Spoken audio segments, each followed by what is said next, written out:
네. 이렇게 지금 또 우리 양시장 모두 힘을 잃고 지금 진행 중에 있는데요.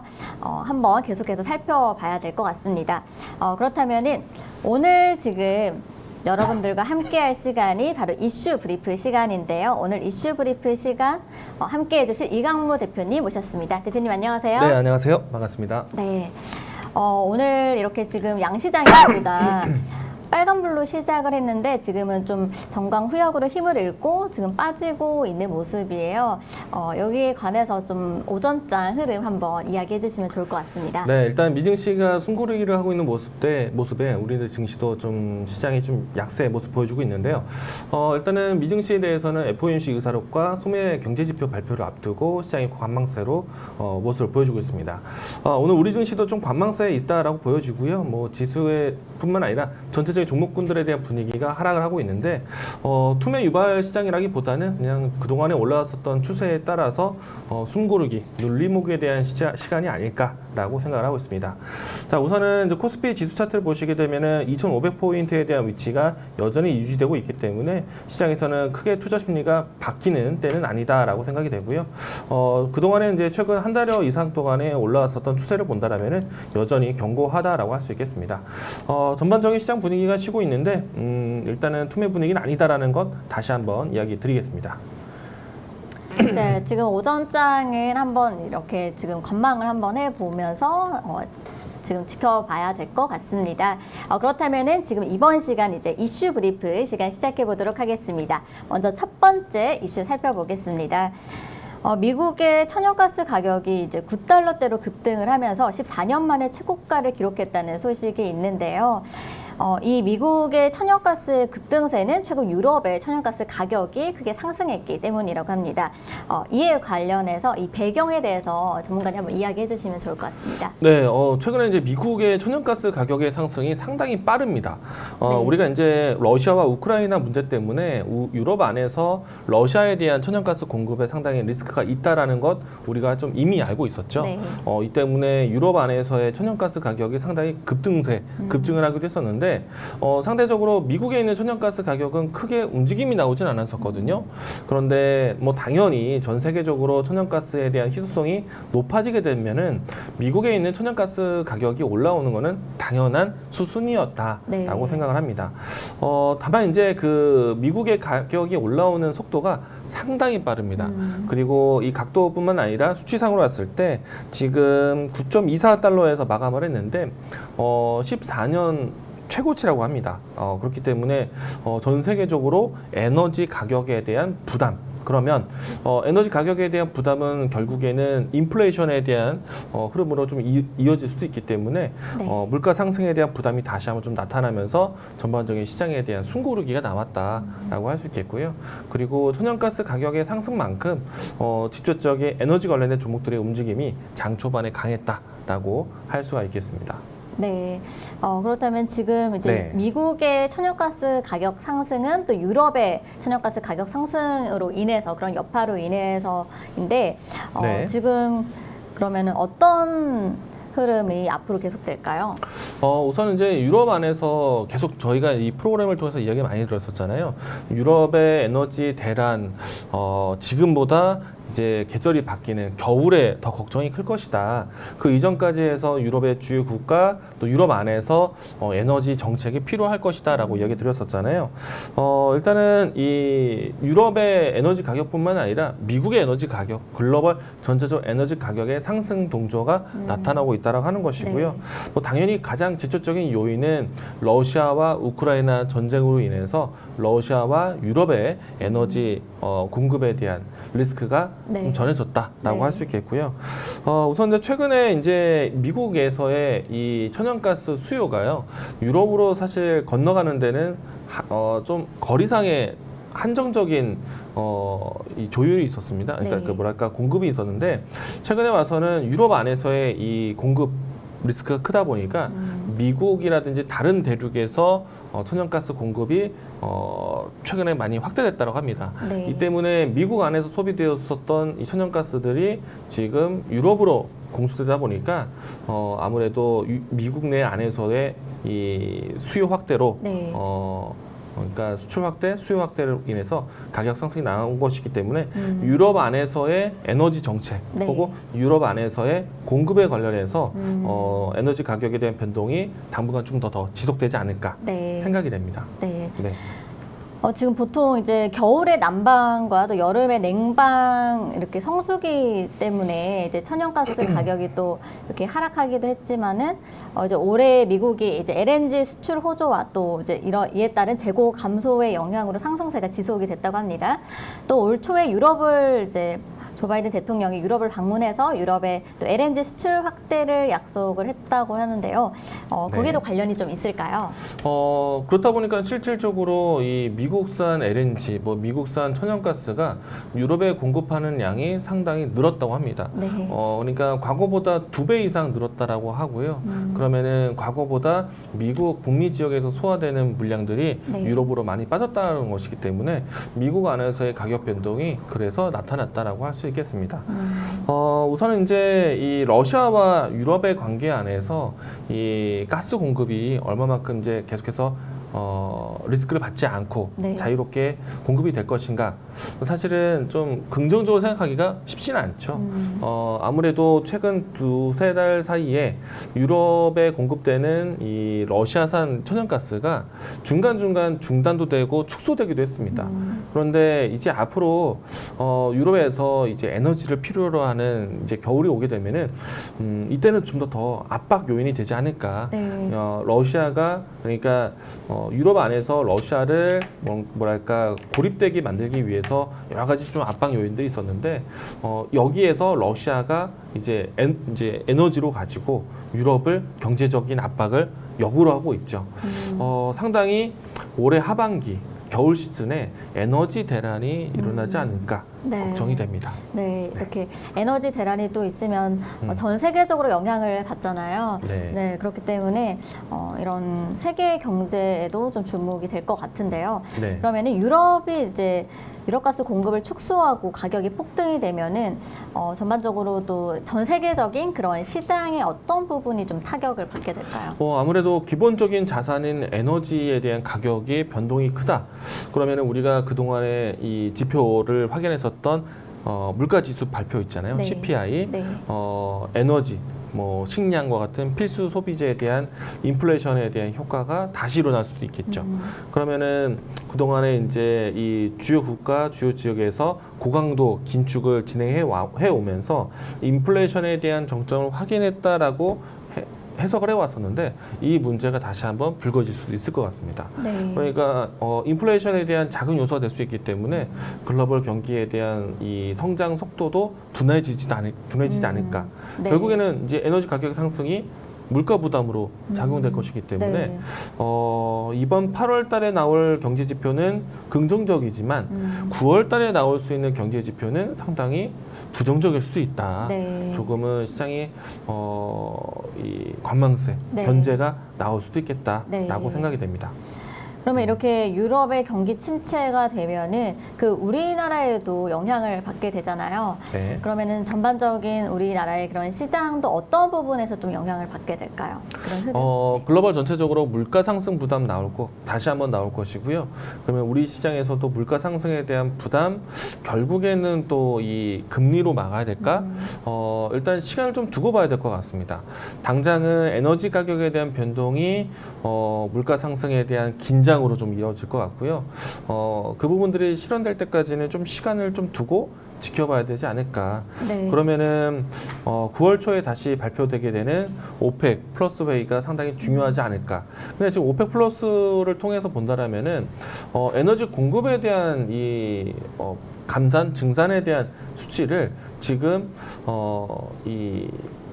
그러니까 에너지 수요에 대한 부분들, 경기 침체가 더 걱정이다라고 얘기를 하고 있거든요. 사실 그래서 에너지 가격 잡기는 쉽진 않을 수도 있겠다. 지금은 다행히도 유가가 $100 이하에서 안정세를 보여주고 있긴 한데, 천연가스에 대한 이 수요 부담이 커진다라면은 대체 에너지원을 또 찾게 되거든요. 네. 이 때문에 신재생 에너지에 대한 투자를 많이 준비하고 있지만은 또 다시 또 이루어지는 거는 화력 발전소라든지 석유 발전소에 대한 부분들. 네. 그렇기 때문에 시장에서는 이 문제가 한 번에 끝날 문제는 아니다. 당분간은 천연가스에 대한 가격 변동을 좀 면밀히 살펴봐야 되지 않을까 생각이 됩니다. 네. 천연가스의 가격 변동이 이루어지는 거에 대해서 이제 면밀히 한번 좀 살펴보게 될 거다라고 말씀해 주셨는데요. 그렇다면은 지금 유럽의 천연가스 등 이제 에너지 배급제도 좀 검토하고 있다 그런 소식이 있는데요. 이 네. 에너지 배급제라고 하니까 좀 생소한데 뭐 각 나라별로 뭐 어떠한 시기 어느 정도의 할당량을 이렇게 배급받는다 뭐 이런 뜻일까요?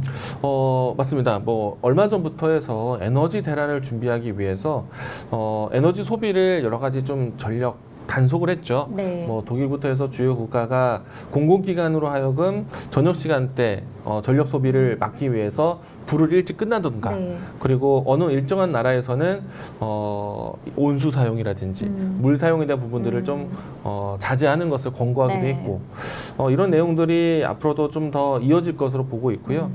그리고 이제 에너지 관리 차원에서 이제 법 규제화를 만드는 것이죠.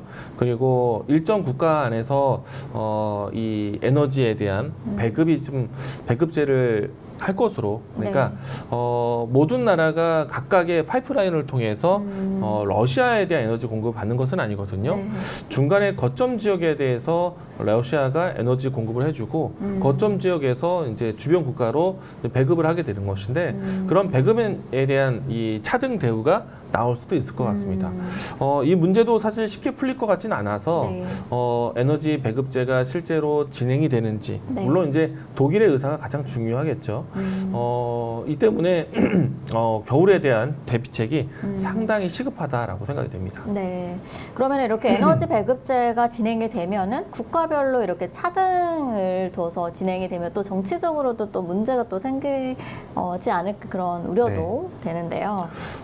유럽 안에서 일단은 이제 경제 침체 우려 그리고 에너지 대란에 대한 키워드를 더 먼저 볼 것 같고요. 네.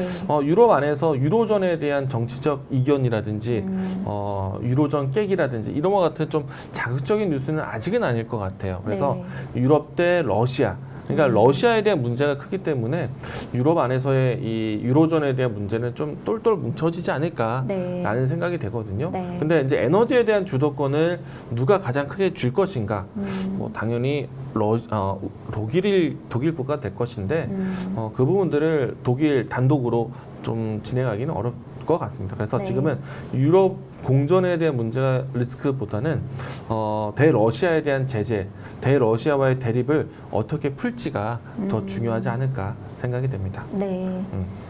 그러면 이제 유럽과 러시아의 그런 관계 속에서 그러면 이렇게 천연가스가 또 가격이 상승하고 또 우리나라에도 이제 국내에도 영향을 미치게 되잖아요. 그러면 이렇게 물가가 또 올라가고 하면은 어떤 좀 섹터에 좀 주목을 해보는 게 좋을까요? 네, 가장 직접적인 거는 에너지 관련된 종목들을 좀 보시는 게 우선은 오늘 장 초반 때부터 해서 천연가스 관련된 종목들의 움직임이 상당히 좋았었거든요.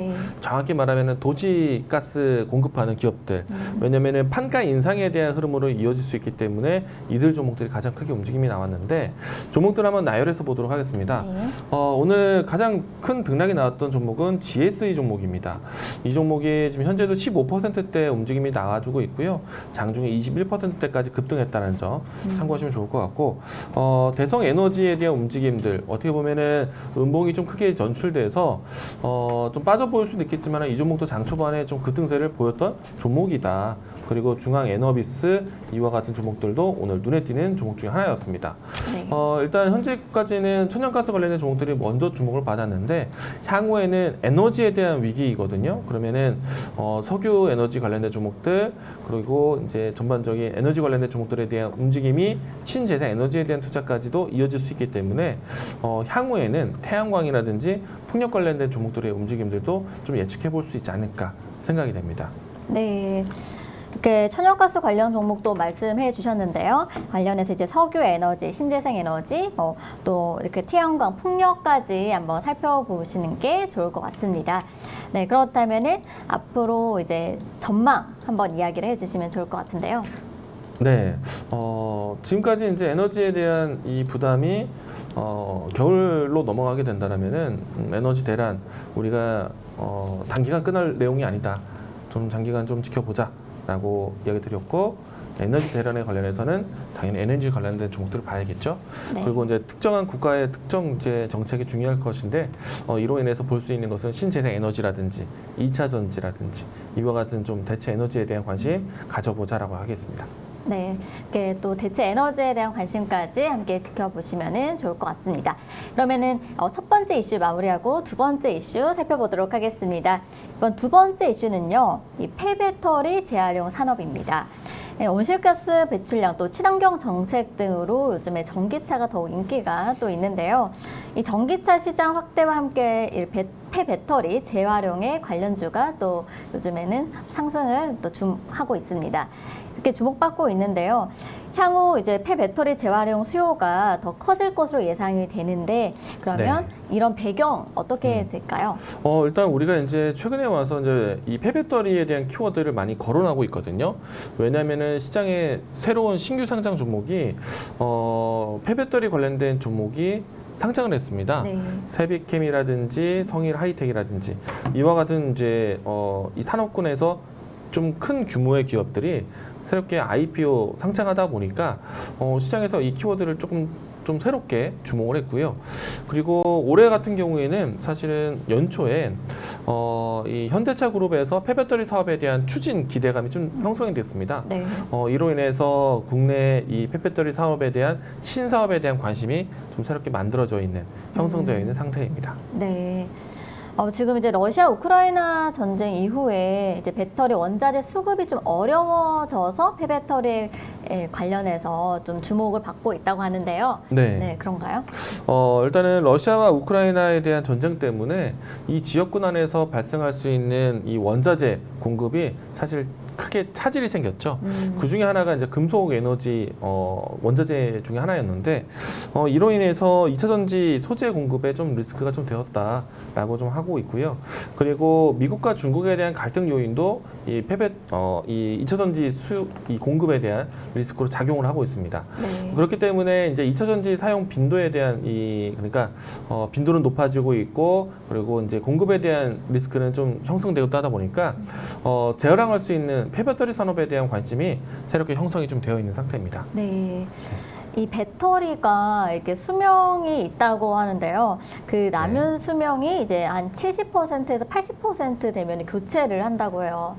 그래서 이제 그 관련해서 이제 어떤 부분을 우리가 좀 살펴봐야 될지 궁금한데요. 생각보다 이제 잔존 수명이 70%에서 80% 남았다라면은 여전히 아직까지는 좀 쓸만하지 않을까라고 생각이 되는데, 생각보다는 배터리의 수명이 잔존 수명이 70에서 80%까지만 가도 교체를 해야 된다고 합니다. 좀 생각보다 좀 아깝지 않나요? 네, 그렇죠. 네. 맞아요. 별로 쓰지도 않았는데 네. 상당히 많이 남아 보이는데, 근데 왜 그러냐면요, 배터리 수명이 이제 7, 80% 정도 되면요, 이 주행 거리에 상당히 큰 차질이 생기고요. 네.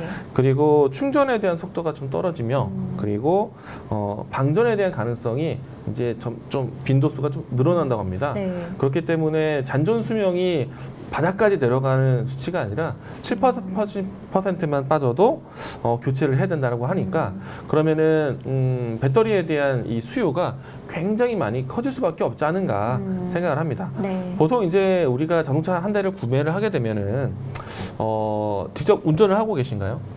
저는 운전은 하고 있죠. 안 했습니까? 네. 면허증 있으시고요? 지금 면허 취득 중에 있습니다. 네, 응원하겠습니다. 네, 네. 보통 이제 우리가 이 차량을 구매하게 되면은 보통 아버님들 같은 경우에는 30만 킬로 정도는 운행을 하시지 않나. 제 개인적인 생각이거든요. 뭐 일단은 어떤 도표를 읽어드리는 건 아니지만은 근데 이제 이 전기차도 마찬가지로 내가 만약에 전기차를 구매해서 탄다라고 하면은 기존의 자동차를 구매해서 탔을 때 기대 수명이라는 게 비슷할 것 같습니다. 전기차 탄다고 해서 뭐 이만큼만 타고 버려야지가 아닐 것 같아요. 오히려 더 오래 타면 탔지 아마도 전기차에 대한 수명이 지금 기존에 있었던 수명과 별반 다르지 않을 것이다. 그러면은 그 정도의 생명력이 좀 있을까? 전기차는 그렇지 않다라고 해요. 그래서 내가 만약에 30만 킬로에 대한 이 차량을 운영한다고 했을 때 전기차에 대한 배터리 교체가 한 번에서 2번 정도는 있을 수 있겠다. 그러면은 소비자로 하여금 전기차 배터리에 대한 교체 비용이 상당히 부담이 클 겁니다. 그럴 것 같아요. 네. 네. 그러면 이제 그 부담을 낮춰주기 위해서는 배터리에 대한 가격을 낮춘다거나 아니면은 배터리에 대한 교체 비용을 낮춰야 되는데 그 사업을 할 수 있는 것은 폐배터리 사업이 될 것이다. 네. 라고 할 수 있겠습니다. 네. 네. 그래서 이제 안정적인 배터리 공급망으로 인해서 공급망이 바로 이제 폐배터리 산업이라고 말씀을 해주셨는데요. 지금 러시아 우크라이나 전쟁 이후에 또 수급의 어려움도 있기 때문에 네, 이렇게 글로벌 배터리 재활용 투자가 또 이루어지고 있습니다. 지금 일반적으로 이제 전기차 배터리는 뭐 짧게는 5년 또 길게는 한 20년까지 사용하면 수명을 다한다고 하는데요. 그렇기 때문에 우리가 또 폐배터리 산업에 주목을 해야 될 것 같습니다. 지금 폐배터리 재활용 시장이 2040년에 굉장히 크게 또 앞으로 규모가 있을 거라 그렇게 전망을 하고 있잖아요. 네. 이와 관련해서 한번 이야기해 주시죠. 일단은 배터리는 지금 현재 이 재활용되고 있는 실제로 제한되고 있는 사업은 아닙니다. 계획을 가지고 있어요. 네. 왜냐하면은 배터리는 지금 현재까지는 만들고 있지만은 이것을 어떻게 분해하고 다시 재활용할지는 지금 주요 국가에서 주요 기업에서 네. 연구를 하고 있고 그리고 또 이제 기술력을 좀 이제 만들어가고 있는데 배터리를 많이 쓸 것이다라고 전망을 하고 있어요. 전기차를 많이 보급할 것이기 때문에 네. 그러면은 소모되는 배터리 다시 교체한다는 것 상당히 가격적인 부담이 큽니다. 그러면은 새로 만드는 배터리에 대한 비용을 낮추기 위해서는 기존에 사용된 배터리에 대해서 다시 한번 이 최대한 재료를 많이 확보를 해야 될 거예요. 네. 그렇기 때문에 이 앞으로 소모될 전기차 시장에 대한 규모와 배터리에 대한 시장 규모를 본다면은 상당히 기하급수적으로 커지지 않을까 생각을 하고 있는데 일단은 이 배터리 폐기량 자체가 2040년도 20년 후를 좀 예측해 보면은 연간 780만 톤 정도 규모를 예상하고 있고요. 그래서 여기에서 이제 재활용으로 넘어간다라면은 2040년도에 66조 원 정도 규모를 예상을 하고 있거든요. 그런데 또 10년 뒤, 그러니까 지금부터 한 30년 정도 뒤에 예상해 본다라면은 더 커질 시장으로 보고 있기 때문에 규모가 660조 원까지, 그러니까 10배 이상 또 기하급수적으로 늘어날 것으로 전망하고 있습니다. 네. 그렇기 때문에 많은 이 폐배터리에 대한 사용이 필요할 것이다. 필요성에 대한 부분들, 주요 기업들에 대한 연구가 상당히 발빠르게 진행이 되고 있습니다. 네. 네. 이렇게 중국이나 또 미국 또 유럽에서도 관련된 또 법안도 좀 내놓으려고 하고 있다고 하는데요. 우리나라도 이제 정부와 대기업이 함께 K배터리 발전 전략 이렇게 추진하고 있다고 하는데 그런 소식에 관해서 혹시 알려줄 수 있으실까요?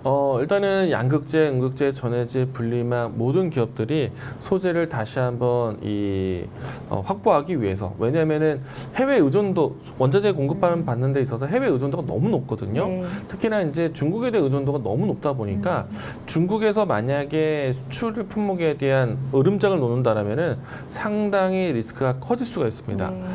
반도체 못지않게 배터리 생산이 우리의 주요 사업으로 기대하고 있는데 이 부분들을 좀 극복하기 위해서는 재활용에 대한 사업이 필요할 것 같고요. 그리고 국내에서 이제 기업이 나선다라면 현대기아차 그룹이 네. 가장 주도적으로 나설 것으로 보고 있는데 일단 이 부분들이 어떻게 보면은 독점 사업화 될 수도 있어요. 네. 그래서 정부 차원에서 이 부분들을 어떻게 지원할 것이고 규제할 것인지에 대한 부분들이 방안이 만들어질 것 같고요. 추가적으로 지금 이 배터리를 토탈 만드는 기업들이 아니라 소재를 공급하는 기업들에 대한 움직임들도 상당히 중요하기 때문에 네. 포스코 케미칼부터 해서 주요 기업들에 대한 이 배터리 소재 확보에 상당히 좀 주목을 하고 있습니다. 네. 일단은 안팎으로 해서 많은 국가에서도 투자 지원을 지금 준비를 하고 있기 때문에 머지않아서 폐배터리 사업이 어떻게 보면은 시장 선점하기가 기업들에 대한 투자가 굉장히 빨라지지 않을까 네. 생각이 됩니다. 네, 네. 그렇습니다. 현대차, 기아차 그리고 또 포스코 케미칼 소재 만드는 포스코 케미칼까지 함께 살펴보시면 좋을 것 같은데요. 그러면은 이제 관련해서 이 회사들 뭐 하청 업체라든지 관련 부품주 이런 회사들도 좀 수혜를 좀 보게 되지 않을까 그런 생각이 듭니다. 일단은 주도적으로 나서야 되는 기업들에 대한 움직임들 한번 살펴보도록 하겠는데 네. 현대차, 기아차가 이제 투자를 적극적으로 진행할 것 같고요.